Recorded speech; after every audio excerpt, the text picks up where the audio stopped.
Yeah, yeah, yeah, yeah. Because I'm happy. I'm a Muslim, that's what makes me happy, and that's the truth. And we have the next question from the brother.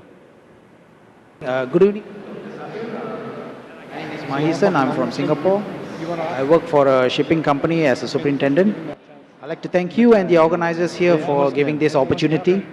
My question is, suppose if only Muslims are sent to heaven immediately after death, before Judgment Day, what will be the position of good non-Muslim souls such as Gandhi and Mother Teresa, who are jihadis in their own rights for their own beliefs? Thank you. The brother asked the question that if Muslims die, immediately they go to heaven. What about good non-Muslims like Gandhi and Mother Teresa? What will happen to them who are jihadis in the right? Point number one, the moment a Muslim dies, he doesn't go to Jannah. That's a misconception. After a human being dies, he goes into barzakh, dormant. All the human beings will be resurrected on the day of judgment. After the day of judgment, all those who pass the test will go to Jannah. All those who fail the test will go to hell. All the people who claim to be Muslims will not go to Jannah. The criteria to go to Jannah is given in Surah Al-Asr. And regarding a question, what will happen to those non-Muslims who are good like Mother Teresa and Gandhi, etc.? When I was in school, I did my ICSE. There were 6 compulsory subjects we had to pass in. 6. Mathematics, English, science, Hindi, geography, history. I'm asking you a question. I pass in 5 subjects, 100 out of 100. In one subject, science, I fail, I get 10 out of 100. Will I pass under 10? No, correct.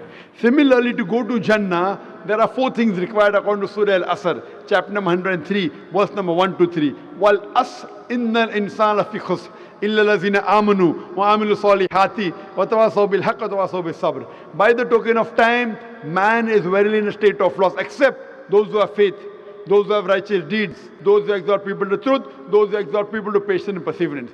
For any human being to go to Jannah, to go to paradise, he requires minimum 4 things. He requires faith. Believe in one God, should not do idol worship, should not believe human being as God, should not believe Jesus Christ is God, peace be upon him, should not do idol worship, belief. Second is righteous deed, do good deeds. Third is exhorting people to truth. Fourth is exhorting people to patience and perseverance. You talk what will happen to Mother Teresa. As far as my knowledge goes, Mother Teresa was a Christian and she believed Jesus is God. So in Iman, she fails. Even in other 3, she gets 100 out of 100. In Iman, she has failed. Will she pass the test? No. She may be very good. Same thing with Gandhi. As far as my information goes, Gandhi used to do idol worship. If you have in faith, they fail.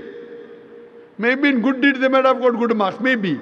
Even if I agree they have got good marks in good deeds, if they fail, because the biggest sin in Islam, according to Surah Nisa chapter 4, verse number 48, and Surah Nisa chapter 4, verse number 116, Allah will forgive any sin if He pleases.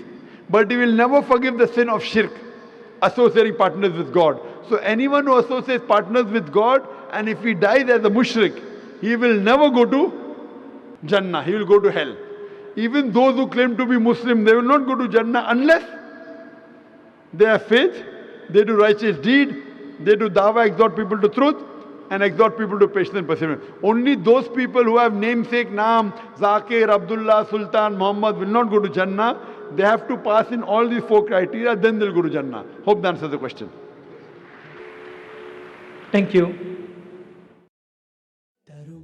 Let me tell you about my happiness. I get my happiness from Islam. It makes me kind and a better human.